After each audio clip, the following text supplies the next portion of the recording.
Ensaios sobre regulação para o segmento onshore de óleo e gás do Brasil. Recentemente foram apresentadas no projeto CARO, Campo Adequadamente Regulado, contribuições para que o Brasil possa monetizar seu petróleo onshore da forma mais rápida nessa fase de incertezas da transição energética. Dos 6 projetos finalistas, tivemos contato com um deles e convidamos os seus componentes para debaterem sobre o que eles apresentaram nesse projeto. Os demais projetos estão convidados também, se desejarem, para um debate semelhante. Será um prazer para nós termos os outros participantes também. Basta fazer contato pelo LinkedIn, que está no website cavanha.com. Temos conosco Marcelo Mafra, especialista em regulação, e Roberto Rebelo, também especialista em regulação. Boa tarde, Mafra. Boa tarde, Rebelo.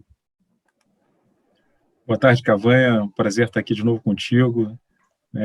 O café, para mim, é especial, né? Tá com você, Cavanha, e com meu grande irmão, parceiro lá da ANP, o Roberto Rebelo, com quem eu tive o prazer de trabalhar juntos nesse projeto CARO. Boa tarde, Cavanha. Obrigado pelo convite. Prazer é meu, Mafra, estar aqui contigo e com Cavanha. Obrigado. Bom, ensaios sobre regulação para o segmento onshore. Foi o trabalho que vocês apresentaram, foi isso? Foi exatamente esse o título? Positivo. Beleza.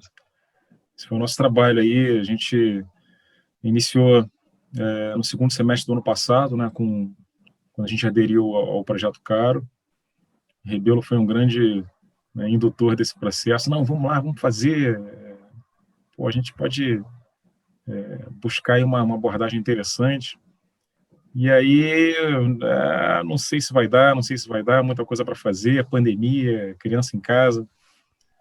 Mas aí ele chegou, não, acho que é um trabalho interessante, né? E aí eu topei, ele topou também, né? Porque desafio bacana, né? Tem que fazer um serão grande aí, né? Depois do trabalho. E a gente conseguiu consolidar aí uma forma de pensar, né? Eu acho que a gente pegou um conceitual que ele entra bem com esse cenário que você acabou de descrever aí, Cavanha. Bom, tá ótimo. Que é um cenário de mudança energética, da mudança da matriz energética para uma matriz de baixo carbono, associado a um grande plano de desinvestimento da Petrobras. Tá bom. Então, a oportunidade é uma oportunidade que a gente não pode deixar passar dessa vez, porque realmente não terá volta. E o desafio que a gente tem de buscar esse petróleo até a última gota. Tá bom. Nesse sentido, né, eu separei três tópicos aqui para a gente conversar, se vocês toparem, né? Então, vou para o primeiro, né? Quer dizer, exatamente o que a gente estava conversando, né? Vem aí uma transição energética com incertezas enormes, a gente não tem ideia do que vem. E a Agência Internacional de Energia propõe para o mundo parar os novos projetos de óleo e gás, dos fósseis em geral, já em 2021, para atingir 2050 com o carbono zerado, né? Os caminhos para monetizar o onshore brasileiro, quais são eles? Rebelo, quer começar? Não, fica à vontade, Mafra. Eu acho que a gente se debruçou sobre esse trabalho muito sobre a ótica dos números que encontramos nos boletins de mensagem de produção, especificamente do ambiente terrestre, né? Isso foi o que nos deu aquele estímulo para que a gente entendesse o projeto CARO, o Campo Adequadamente Regulado, como um desafio interessante. Como monetizar esses recursos? Nós nos debruçamos sobre um processo bem abrangente de temas regulatórios especificamente, e quero crer que a gente tenha passado por um processo bastante construtivo da análise do que é que a gente tem a fazer para podermos monetizar essas reservas. E quais são os caminhos? São caminhos, Cavanha, que passam basicamente por um processo de simplificação da regulação, um processo de tratar desiguais de formas diferentes. Haja vista que anteriormente a Petrobras estava muito presente no onshore e com esse processo de desinvestimento isso vai se dar de maneira bem diferenciada da que até então existia e que, portanto, tentamos estabelecer uma linha de raciocínio. O Mafra comenta e vai comentar isso com um pouco mais de profundidade, uma rede regulatória que fosse capaz de abarcar desde o edital do contrato, o próprio contrato, as regulamentações específicas sobre o plano de desenvolvimento, sobre PAT, sobre BAR, o PAT é o Programa Anual de Trabalho, Boletim Anual de Reservas. Então, fizemos um trabalho bastante amplo, mas basicamente eu poderia te responder dizendo que nós temos que simplificar o ambiente onshore, trazer uma regulamentação compatível com esse novo cenário de desinvestimentos da Petrobras e fazer com que, efetivamente, a produção volte a ser pujante no ambiente onshore. As reservas estão lá, né? A gente sabe disso. Então, todo esse mecanismo de estudos, isso foi um ensaio, como o próprio título diz. Nós vamos ainda debater isso muito profundamente, né, com o órgão regulador e com o mercado, propriamente dito. Mafra. Eu acho que esse é o grande ponto, né?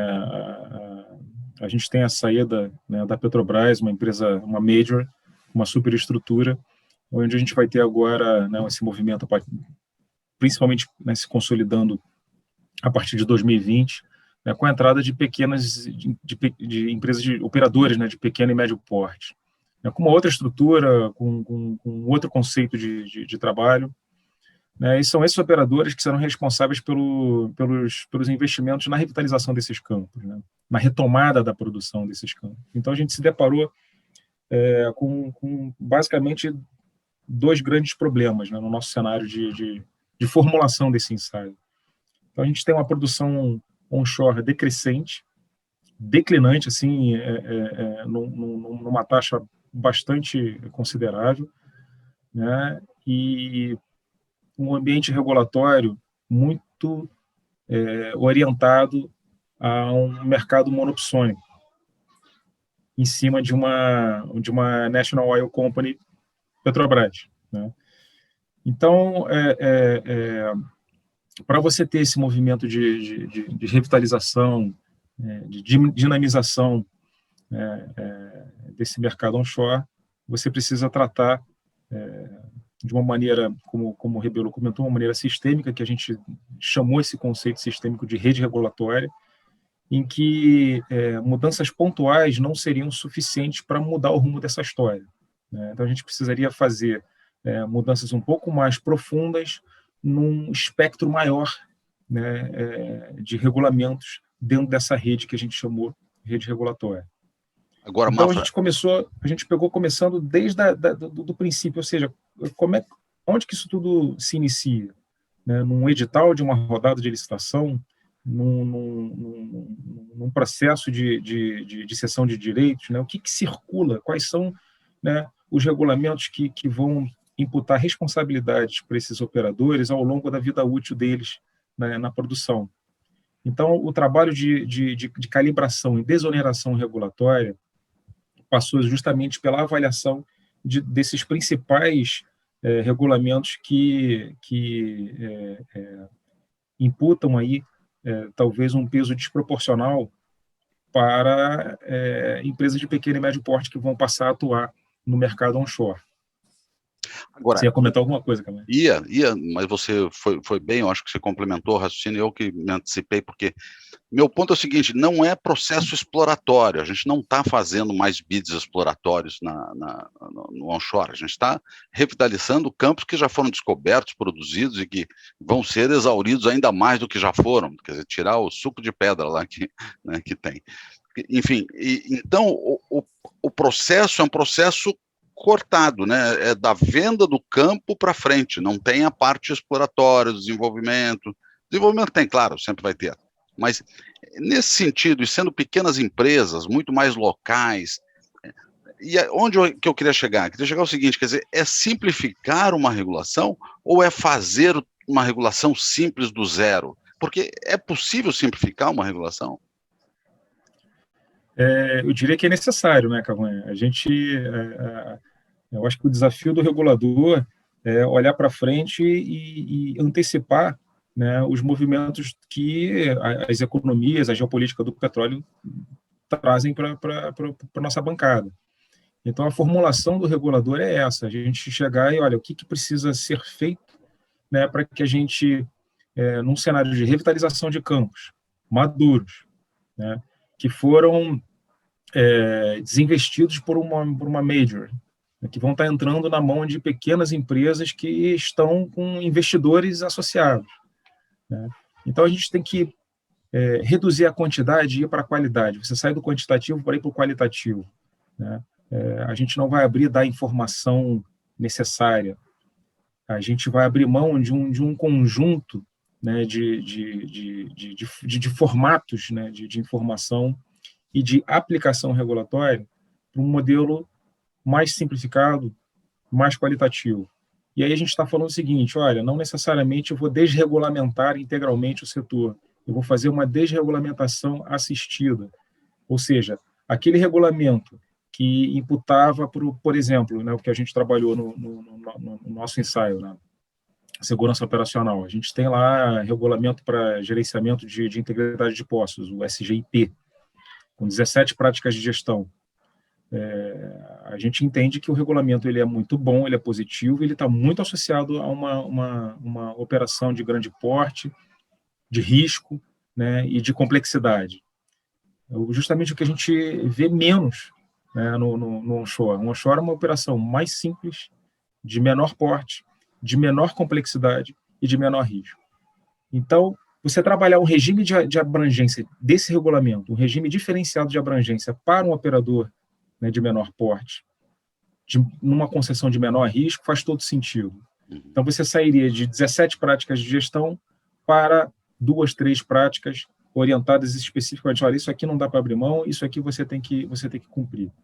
Você está diminuindo o risco regulatório da operação, você está dizendo que para o operador que ele não vai precisar ter um OPEX majorado por conta de uma regulação não tão calibrada. Não tão calibrada. Aí, Rebelo, te coloco um ponto para ver sua visão. Quer dizer, temos autorizações e aprovações, bastante delas, e obviamente em alguns momentos são necessárias, em outros momentos não são necessárias, né? E é possível eliminar, quer dizer, a capacidade, eu diria até flexibilidade regulatória, né, de gestão, de decisão, para fazer uma mudança desse tipo. É claro que é necessário, mas liberações, análise de dados, que às vezes não são necessários para campos pequenos. Como é que é isso? Como é que é retirar esses gateways aí do processo produtivo? Cavanha, nós nos debruçamos sobre isso e entendemos, durante o processo de elaboração desse trabalho, que o próprio nome do projeto traz, né, a adequação, né, então, campo adequadamente regulado. A gente entendeu essa terminologia como uma necessidade do setor no onshore. Porque, por exemplo, a gente pode olhar o boletim mensal de produção. É um tipo de tema que pode, sim, ser simplificado e adequado para o ambiente onshore, né? Não faz sentido você ter um boletim mensal de produção idêntico ou seja, no que tange aos itens obrigatórios de encaminhamento para o órgão regulador, idêntico a um campo offshore, água profunda ou ultra profunda. Não faz muito sentido. Então, nós nos debruçamos sobre isso e identificamos algumas questões que passam pelo boletim mensal de produção, pelo plano de desenvolvimento, né, pelo questões de programas anuais de trabalho e programas anuais de produção.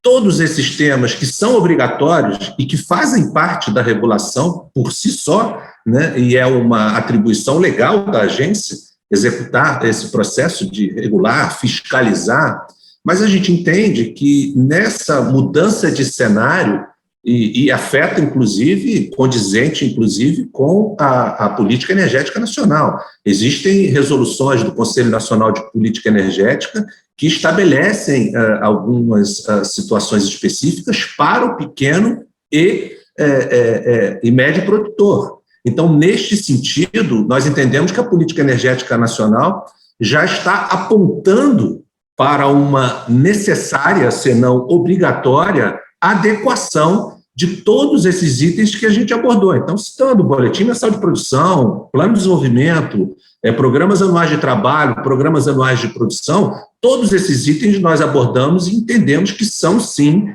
passíveis de acolhimento de demandas específicas de simplificação, de adequação e de desoneração daquele agente econômico que, por si só, é intrinsecamente diferente de uma Petrobras.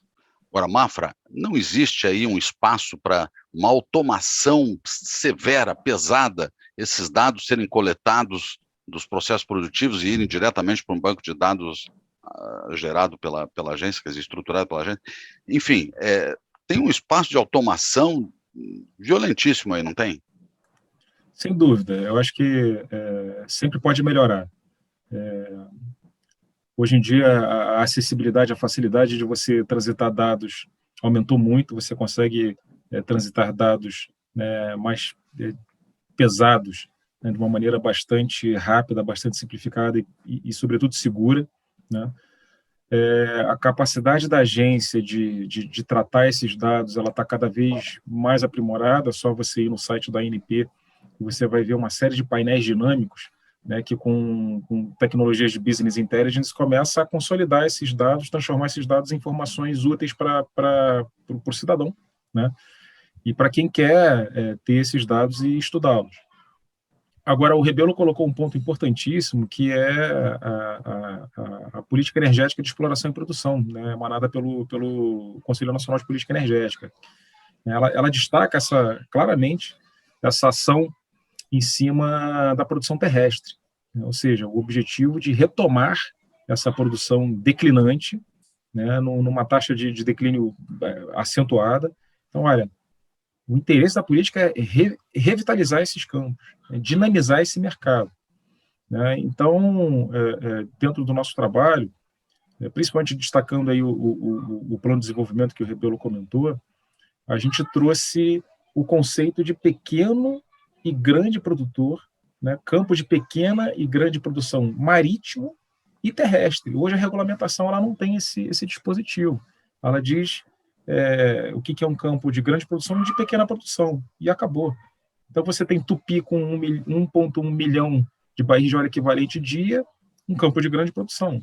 E você tem Carmópolis com 5.600 barris de óleo equivalente dia, um campo de grande produção, né? Então isso é uma tremenda uma distorção que precisa ser tratada, para que você possa gerar, né, os regimes diferenciados de aplicação dos regulamentos, para que você possa associar incentivos orientados à política energética, né, com foco no pequeno e médio produtor de áreas terrestres, né?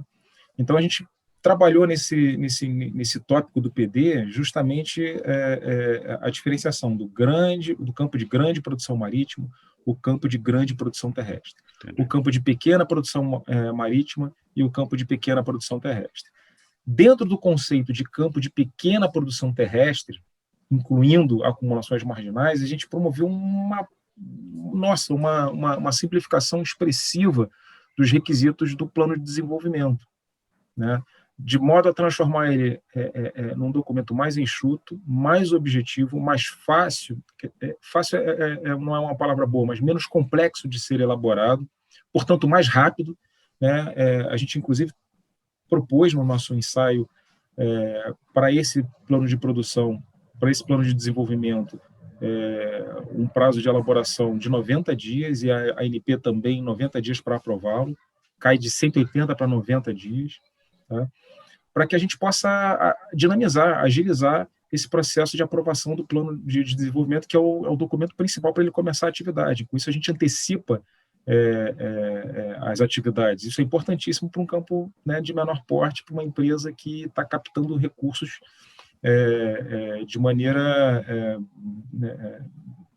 tem um risco maior associado, né? Então, ao mesmo tempo, a gente pega, não, olha, para aquela concessão de grande produção marítimo-terrestre, lente de aumento, vai o detalhe, né?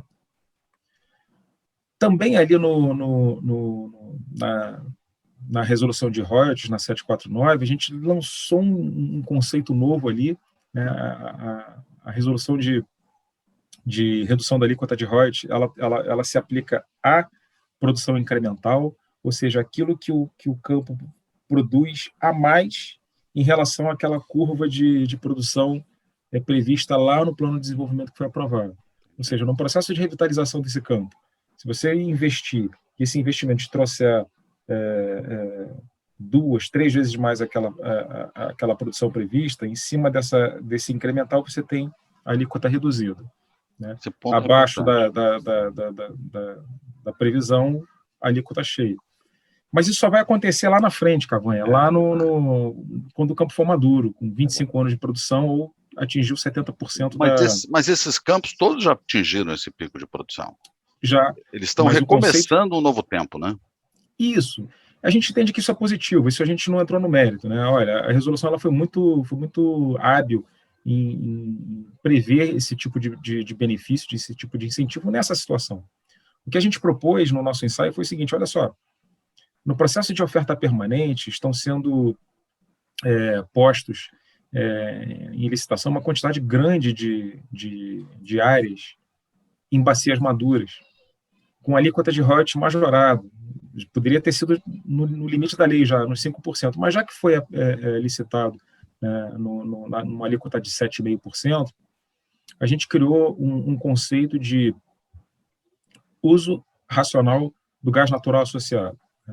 Esse dispositivo, ele diz o seguinte, olha, o operador que, né, na declaração de comercialidade, elaborar um plano de desenvolvimento, e esse plano de desenvolvimento contém um projeto que vai dar direcionamento para esse gás natural associado, ou seja, esse gás natural associado produzido, ele vai ser aproveitado, ele seria passível, né, de um benefício de redução de alíquota de royalties. Então, ele entraria já no início da operação com um royalty reduzido por estar, né, absorvendo um projeto dedicado ao gás natural, né? Isso conversa muito bem com a nossa nova lei do gás, né, com os desafios, né, de dinamizar esse mercado novo de gás natural. Né? Sim. Então, são pontos que a gente trabalhou nesses ensaios, que tem aí uma... Por isso que vocês chamaram de ensaios. Exato, eles têm um aspecto de impactante, né, que podem contribuir justamente para mudar o rumo da história. Então, aí você tocou no ponto de royalty e me veio à cabeça a seguinte situação, né? Quer dizer, se você consegue reduzir royalties para o limite legal inferior, vamos chamar assim, eu acho que é 5%, não sei. 5%. Você consegue baixar isso para 5%, qual é o incremento de atividade? O que acontece com a produção e com os arranjos produtivos locais do onshore brasileiro? Cavanha, esse é um desafio que no nosso ensaio, quando estávamos debatendo internamente o que seria passível de ser sugerido, a gente imaginou que pudesse efetivamente viabilizar a retomada do onshore, porque pelo andar da carruagem, o nível de produção está caindo tanto que efetivamente não será a alíquota de royalty reduzida para o piso de 5%, que trará, entre aspas, talvez um prejuízo à sociedade brasileira. Pelo contrário, o que a gente imagina é que a cadeia de suprimentos, que todo o supply chain, que toda a situação posta para uma indústria que tenha condições de se revitalizar por intermédio de uma adequação regulatória dentro desse novo cenário, vai trazer benefícios para todos os estados, efetivamente, que tenham produção onshore. Então, assim, há uma dúvida, acredito eu, principalmente dos representantes dos estados e municípios que hoje arrecadam royalties, que a Petrobras vai sair, nós vamos ficar sem os royalties. Nós pensamos um pouco diferente em relação a isso. Nós pensamos que justamente o que a gente propôs e deve ser mais profundamente discutido, debatido, para encontrar efetivamente as saídas mais adequadas, a gente vai conseguir trazer novos empreendedores, são brasileiros que irão compor novas empresas, que vão, por intermédio dessa nova regulamentação, dessa nova regulação do onshore, estarem dispostos a trazer investimentos. Então, a competitividade vai se dar de maneira mais efetiva, a atratividade desses ativos vai ocorrer de forma mais... Tá, Rebelo, mas deixa eu te interromper, porque é importante esse ponto. Quer dizer, você acredita que deve aumentar a atividade. Agora, reduzir 1% do royalties, será que aumenta a atividade em 10%, 20%, 100%? Eu sei que é muito difícil isso é um exercício de... Né? Mas, assim... Não é simples. Não é simples, mas qual a percepção? Eu sei que quantificar é muito difícil. Como é que funciona isso na sua cabeça? Quer dizer, aumenta muito ou aumenta um pouquinho? Eu digo o seguinte, Cavanha. Desculpa, vai lá, Rebelo. Não, vai, por favor, Marco.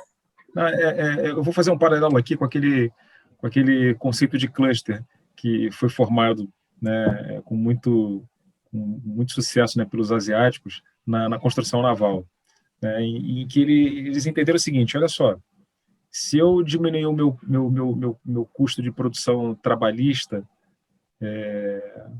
reduzir ele ao piso mínimo, eu vou ser competitivo. Eles chegaram à conclusão, cara, que não. Né? Eles adotaram justamente essa abordagem sistêmica. Eles foram o seguinte: quais são os elementos que formam o meu custo total de produção? Custo trabalhista, custo logístico, custo de desembaraço, custo de energético, custo, né, de capacitação da mão de obra, custo de acesso às matérias-primas necessárias. Infraestrutura, logística. Tudo. Então, eles montaram essa pizza e chegaram à conclusão seguinte: olha, se eu conseguir otimizar isso aqui em 1%, isso aqui em 3%, isso aqui em 5%, no todo eu vou ser 22% mais barato que qualquer mercado mundial. E aí, então, puxa a atividade. O nosso ensaio teve a mesma lógica, né? É isso que o Rebelo está falando. Não vai ser uma regulamentação que vai resolver o problema. Então, um conjunto de mexidas cirúrgicas, né, profundas, em um pool, né, um conjunto de regulamentos, né, incluindo a questão do royalties, porque o royalties sobre a produção incremental já está posto. Né? A gente abriu mais uma oportunidade para o início da operação, né? O conceito do uso racional do gás natural associado. Então, mas também só ele não vai resolver. Né? Então, você monta um conjunto e dentro desse conjunto você entende o seguinte: olha só, esse conjunto ele poderá trazer um ambiente mais atrativo, né? Mais dinamizado, para que você possa ter um desenvolvimento de uma operação continuada, né, renovando os contratos por mais 27 anos, né, trazendo todo efeito renda, né, e todo efeito positivo, né, cascata de cadeia de suprimento. E aproveitando tudo que já foi investido, né, Rebelo? Porque Exato. Esse investimento todo que foi feito durante 30 anos e produzido o que já produziu, agora simplesmente parar e deixar dinheiro no subsolo. Então, vamos trazer esse dinheiro do subsolo para cima, para as pessoas aproveitarem, para os sistemas aproveitarem esse dinheiro, né?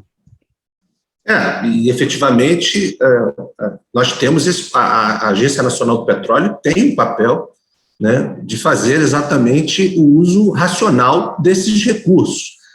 Você bem colocou, Cavanha, todos os investimentos feitos durante os 30 anos ou mais de existência de produção nesses campos, no momento em que surgiu o pré-sal, é óbvio que o foco se deslocou. Claro. Mas, ao mesmo tempo, as reservas provadas do onshore estão lá, continuam lá. Inclusive, a ANP lançou agora recentemente, no site da ANP, um painel dinâmico de recursos e reservas, onde se traz informações muito interessantes sobre fator de recuperação por bacia, sobre volume de oil in place, volume de gás in place. Isso tudo vai fazer parte do valuation desse processo de valoração, né, que as empresas que pretendem adquirir esses ativos da Petrobras vão se utilizar. Então, o que eu penso, voltando um pouquinho àquela questão do royalties, é o seguinte, só para finalizar aquele ponto, arrecadar royalty sobre a produção de 90 mil barris dia a 7,5%, interessante. Mas se arrecadarmos sobre o incremental, chegando a 500 mil barris dia sobre a alíquota de 5%, o que será mais interessante para a sociedade brasileira, né? Então, e isso é tão interessante do ponto de vista de que, como essa produção ela se dá em terra, ela tem um caráter regional que, do aspecto socioeconômico, ela vai conseguir espraiar até mesmo para serviços, hotéis, escolas, universidades, comércio, enfim, serviços de uma forma geral, sem falar, obviamente, da cadeia de suprimentos da própria indústria. Tá? Então, tudo isso nós entendemos, e aí corroborando a ideia que o Mafra passou e que nós depositamos no ensaio que fizemos, não será uma única regra que será capaz de, com uma varinha de condão... um conjunto. Exatamente, tocar no onshore e fazer o onshore renascer e brilhar novamente. Isso será, de fato, alcançado com um trabalho em rede. Nós temos que olhar diversas regulações, diversos regulamentos e trabalharmos isso pensando em etapas, porque também nada será feito de uma hora para outra. Perfeito. Agora, queria finalizar o nosso papo, o nosso café, com a seguinte questão. Qual a ameaça... Mas já está terminando, Cavanha, tem coisa dessa para a gente falar? Já. Não para as pessoas poderem assistir, senão elas desligam aos 6 minutos, né? Porque... É verdade. Mas o ponto é o seguinte, a transição energética, ela ameaça esse projeto de revitalização do onshore? É uma questão. E o quanto vocês acreditam numa transformação energética profunda, disruptiva, ou vocês acham que ela é mais lenta? Eu acho que essa transição energética ela bota um baita de um ponto de exclamação, né, nessa agenda, né? É como eu coloquei no início do nosso café aqui, Cavanha. O mundo está migrando, né, está buscando uma transição, né, de fontes energéticas. Os investidores estão atentos a isso, né? Então tem vários grupos de investimento expressivos que estão descarbonizando as suas carteiras. Então, como é que vai ser o acesso a esse investimento futuramente?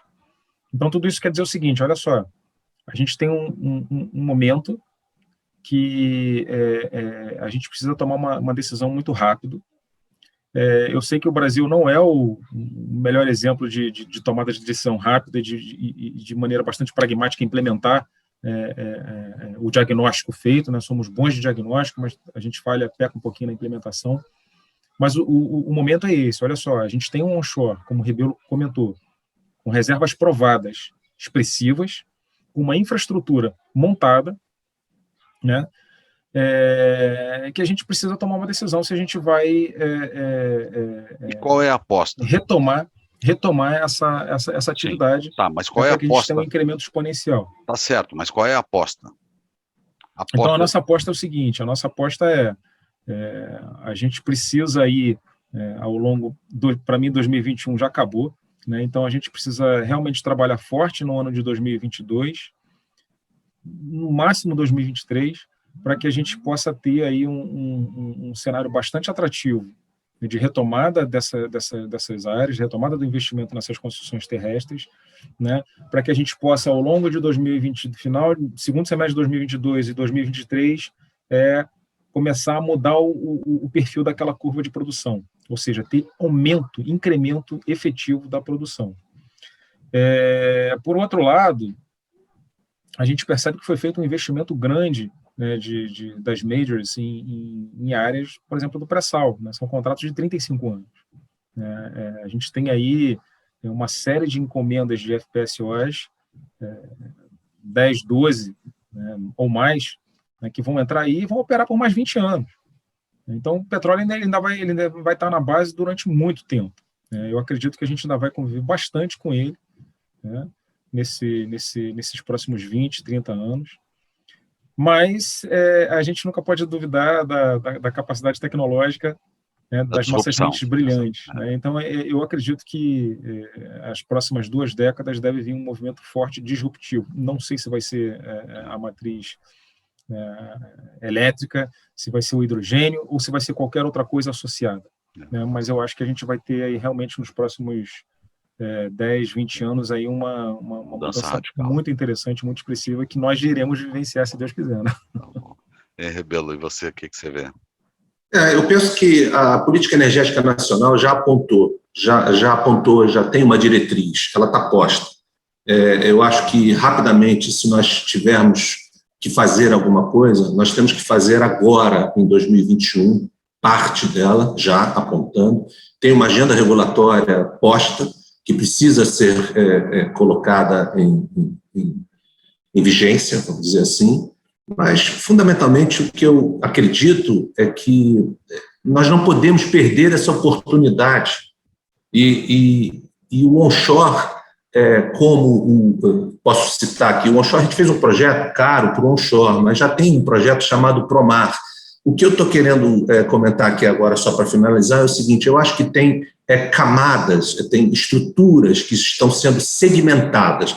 Então, precisamos olhar o onshore com olhos para olhar o onshore. Precisamos olhar o Promar e aquilo que tiver no pós-sal, águas rasas, com olhos específicos para pós-sal, águas rasas, como, de fato, se olhamos para águas profundas e ultraprofundas, pré-sal. Então, o que está me parecendo é que o setor, a indústria de petróleo e gás no país, ela está sendo dividida em camadas. Para quê? Para que possamos, de fato, tirar o melhor proveito racional de todas essas reservas. Então, quando eu disse, Mafra corroborou agora, a gente olha os números de reservas do onshore, as reservas provadas estão lá.